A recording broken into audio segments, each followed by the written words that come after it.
Hey guys, how's it going? Today in this video, we're going to share with you just a few things that I do to prepare myself for going into the studio, whether it be for my own projects or for some session work. All these things are going to help the day go a lot smoother. Let's go.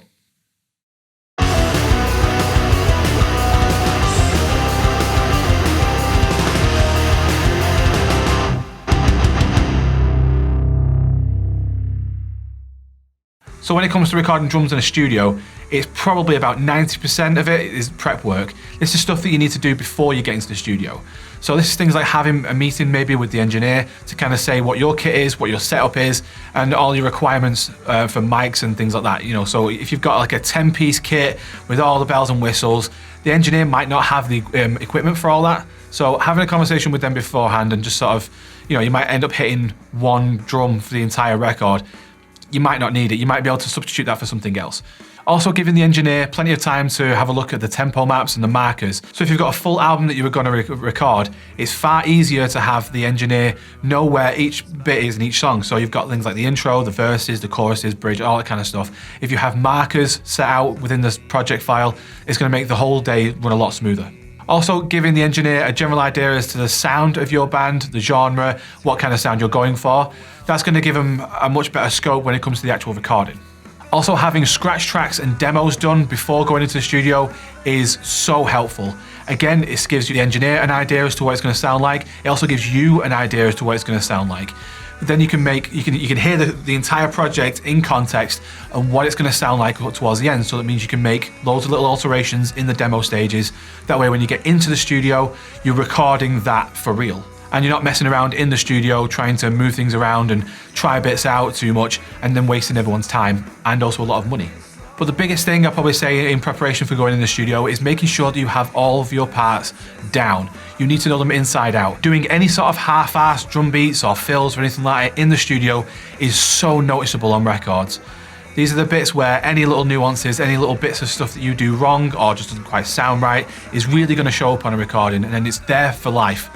And unless you end up re-recording and re-releasing a song at a later date, which not a lot of people do, it's going to be there forever and it's going to constantly eat away at you. So making sure that in the lead up to the actual day, you know your parts inside out is crucial to getting a really good, solid recording.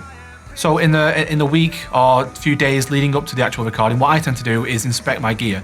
So I'll get in a room somewhere and I'll lay everything out and I'll make sure everything is, all these cymbals are polished, because if you have a fully laid cymbal and it's dirty as hell, it's not going to sound very bright. So cleaning it is going to make it sound so much brighter in the room. It's going to cut through and it's just going to sound much better on a recording.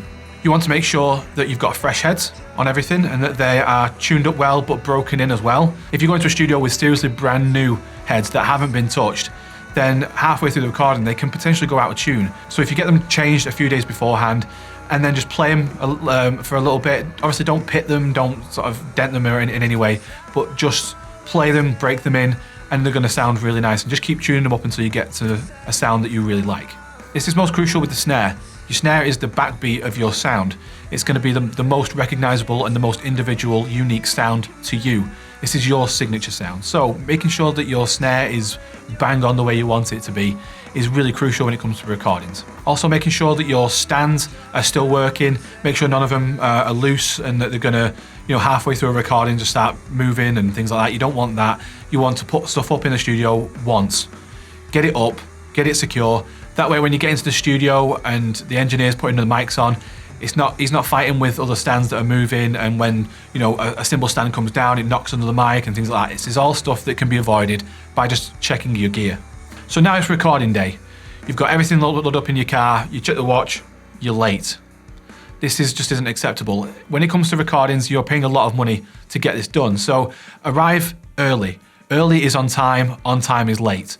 I've said this before in videos, but making sure that you are at least 15 minutes early to whatever recording you're going to. That way you can get there with plenty of time. You know you're not going to be late and that you're not wasting anyone else's time and money.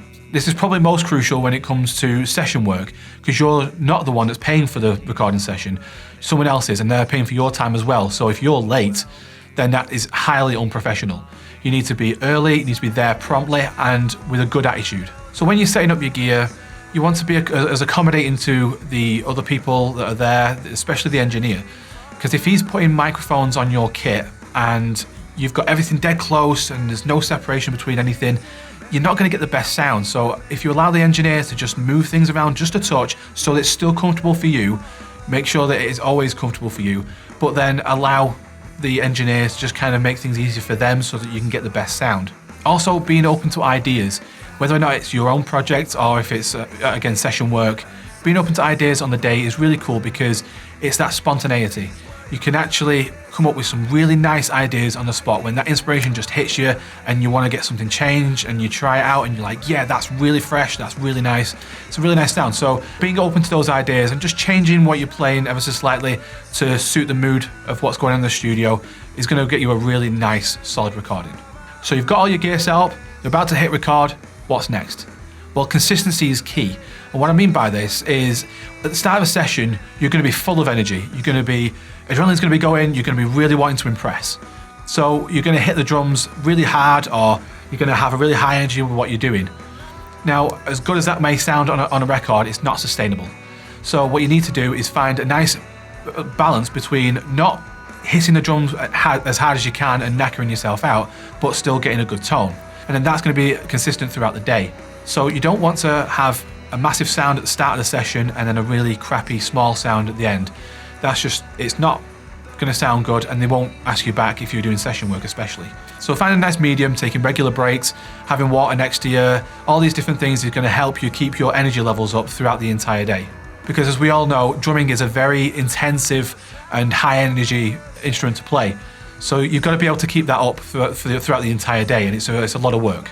But as we all know, drumming is supposed to be fun, and we've got to keep it that way. This whole process has got to be fun for us. So when you're in the studio, be a good hang, talk to the other guys, have a laugh and a joke with them, be open to criticism, be open to trying new things, but above all, just relax. It's going to be a nice experience for everyone involved. If you relax, you're not stressful the entire time, you're not stressing out and stressing everyone else out, and then it becomes a really unproductive session. Just relax, let things flow, and I promise you'll have an amazing recording session. Thank you very much for watching this video. I hope you guys have enjoyed it. If you have any tips for anyone that's going into a recording studio, leave them below. Hit that thumbs up, subscribe, and I will see you in the next video. Bye guys.